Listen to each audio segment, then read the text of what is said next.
Starting in 5 seconds.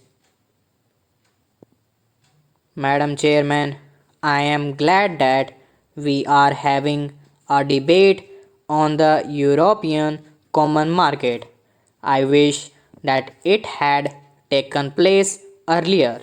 Had Parliament been in session when the Minister of Aviation of the UK visited Delhi, it would have had an opportunity for arming government with its views, thus helping it in formulating the statement, but at any rate indicating to the world at large that Parliament is fully behind the Finance Minister in the statement that he has made. The statement that has been made by the Finance Minister is admirable both in the content and in tone. The problem that face us as a result of the emergence of the common market of Europe cannot be bypassed. Whether we like it or not, the future is with continental economies, and the emergence of the European Common Market of Europe is one of the steps in this direction. No one can deny the stakes that we have in the matter of entry of the United Kingdom into the common market of Europe.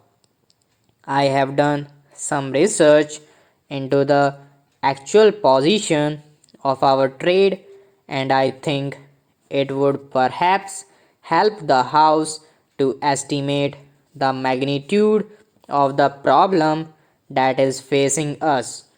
We are importing 35% of our imports from Western Europe, including UK. We are exporting about 40% of our goods to this area. We have a large interest in the outcome of UK's entry into the common market and the terms on which she proposes to enter into the common market. In the present circumstances, we cannot visualize what the terms will be, but we know that our stakes are great and we have already indicated our deep interest in the terms which the UK would be able to negotiate.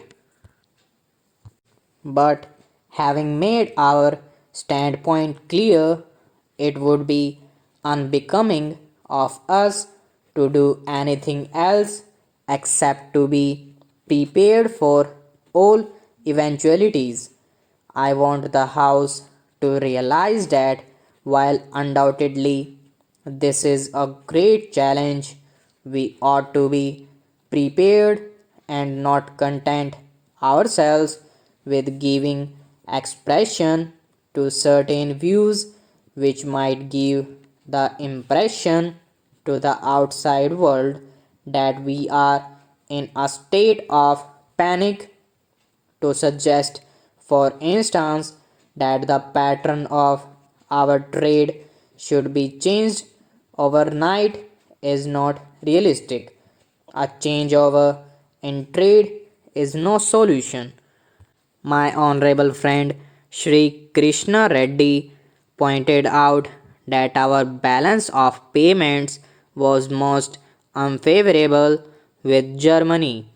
I know that it has been unfavorable, and while partly this is due to Germany imposing very high tariffs, let us realize that we have had to depend for aid and capital from the developed countries, notably Germany, and as such, our balance of payments is bound to be unfavorable.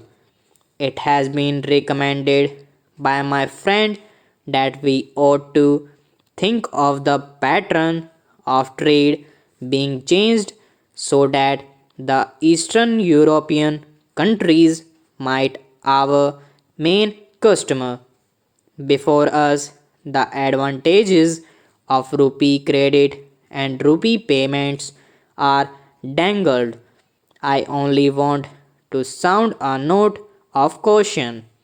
While it is true that, from the point of view of our immediate difficulties, rupee payments offer a solution in the sense of imports not being a current draft on our foreign exchange resources. We ought not to suffer from the delusion that we are getting something for nothing, nor can we think that these rupee payments which are made may not work to our disadvantage. I do not propose to go into this question today since the issues that merit consideration are different. I hope that Parliament will have an opportunity of discussing the whole scheme of rupee payments on some other occasion so that we might have an opportunity of weighing the advantages and disadvantages of such rupee payments. No one for a moment objects to diversified pattern of trade and structure of trade which is not dependent on any particular grouping of nations. We have emphasized to a certain extent this diversified structure of trade. Probably in the future we have to emphasize it even more.